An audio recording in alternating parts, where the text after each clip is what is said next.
Kelce silences WNBA haters after defending Caitlin Clark-Angel Reese and other stars.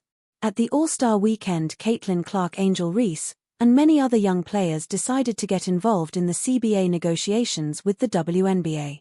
The goal is to get owners to give them the revenue share that they deserve. Reese spoke about how she was shocked by how far away the players and their union were from getting what they wanted. A few moments before the All-Star game, all the players wore t-shirts with the words "Pay us what you owe us" emblazoned in the front. Since Clark and Reese, the most influential players in the league, were up front and center of it, their stand gained traction. Along with that traction came criticism on social media and some radical news outlets. Their opinion was primarily focused on the losses the league incurs every season.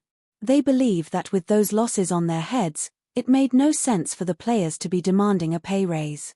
Kelce, wife of NFL and Philadelphia Eagles great Jason Kelce, had a different opinion. Can the Fever stay competitive without Caitlin Clark? Examining Indiana's approach as injuries mount. Caitlin Clark's injuries have become a defining storyline of the Indiana Fever's 2025 season. The rookie guard has played just 13 of the team's first 25 games, missing time with left quad and groin injuries, as well as a recent right groin strain. On Thursday, the Fever announced that Clark's return timeline remains undetermined as the franchise prioritizes her long-term health. The Fever began the year with elevated expectations. The addition of veterans like DeWanna Bonner and Natasha Howard, combined with All-Stars Aaliyah Boston and Kelce Mitchell, was intended to accelerate Indiana's rebuild.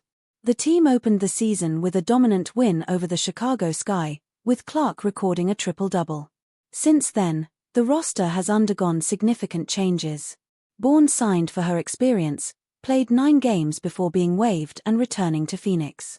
Indiana has since adjusted both its rotation and its playing style to compensate for Clark's absence.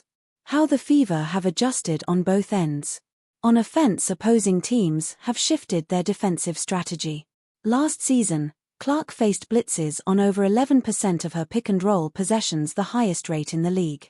In 2025 that rate has dropped to 5%, while the switch rate on Clark's ball screens has increased to 16.8% from 7.1%. This adjustment has reduced the number of easy scoring opportunities generated by Clark and her teammates. In response, Indiana has increased its reliance on Aaliyah Boston as a playmaker. Boston's usage in dribble handoffs has risen sharply. She is now leading the league in handoff initiations. Her expanded role has improved her passing metrics and allowed the Fever to diversify their half-court sets. Defensively, Indiana has also evolved. Under new head coach Stephanie White, the Fever have increased their average ball handler pickup distance from 38.3 feet to 45.8 feet, ranking 5th in the league. Players like Lexi Hull, Ari McDonald, and Sophie Cunningham have contributed to a more aggressive approach, leading to more forced turnovers and fewer open perimeter looks for opponents.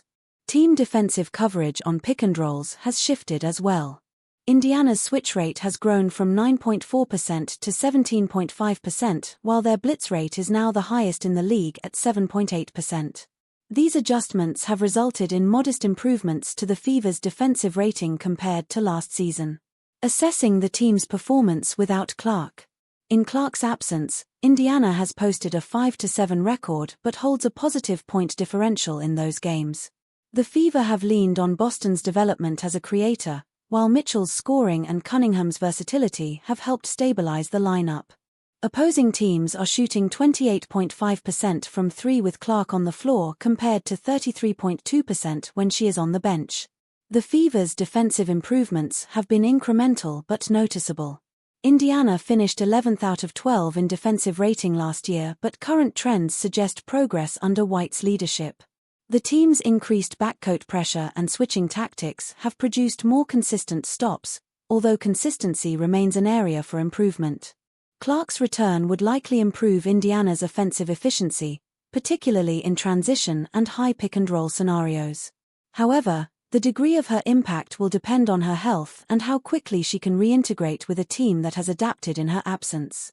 Outlook for the remainder of the season.